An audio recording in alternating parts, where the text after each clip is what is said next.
All right, what we're gonna do now is we're gonna do a counter to a back position. So Gail's gonna come into frame here, and she's gonna hook her feet in, because anytime you get the back position, it's here. If I cover or protect my neck in some way, it's difficult for her to go for the choke, but then it leaves the bottom side opened up so she can grab either both hands or one hand over, one hand under. So this is what we call kind of one of the harness positions, or the seatbelt position, like the seatbelt's coming across the chest. The good part on my end is I'm pretty safe here. It's gonna be difficult for her to choke me from here. The danger right now is the fact that her hooks are in here, so her goal is to kind of stretch me out. The more she stretches me back by pushing her hips forward, the more likely she's gonna get some type of tap out from me.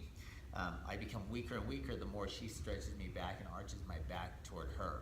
So what I'm gonna do from here is I need to react quickly.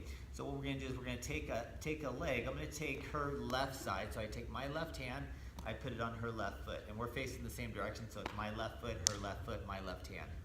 I'm gonna take this and I'm gonna put it over, so her legs are now crisscrossed, if you can see it there. If I can get this leg over, it's great. If I can shove it over there because they have long legs, it's good. But right now, because she has shorter legs, it's not gripping, it's just sliding off. So I'm gonna take my right hand, I'm gonna go underneath my own leg, and I'm gonna grab a hold of the ankle, so it looks like kind of that. Then what I'm gonna do is I'm gonna turn to my left side.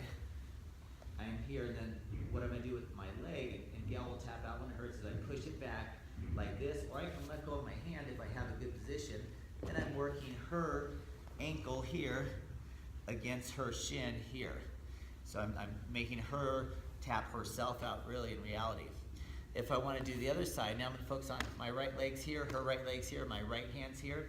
It's going to be this hand pushing it over, so now I have this one on top. Just I'm putting my knee down so you can see it. If I can't get this leg over it, it's not quite doing it, or it might be getting it here and it slides off. I take my opposite hand, which is my left, and I grab her foot here, and I can use now my leg on my arm, because my arm is now an extension of her. And then I'm pushing her shin into herself, or at that point, if I scoot in by going sideways, I have the whole leg curl, and there's the tap out. So ideally, on that case, it was this part that was pushed in by her own shin. So one more time, she's got the grip. I have to react quickly. So I scoot it over. This hand here goes underneath.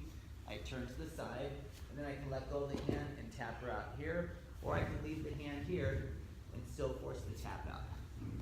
From the other side, I take this hand and switch it over. I turn to the opposite hip. I have the leg, and I push into her leg, or I leave my hand there, and it can still work. Once you have those tap out, if she doesn't tap out, again, she's in a lot of pain and she's distracted from trying to execute a choke. Practice that.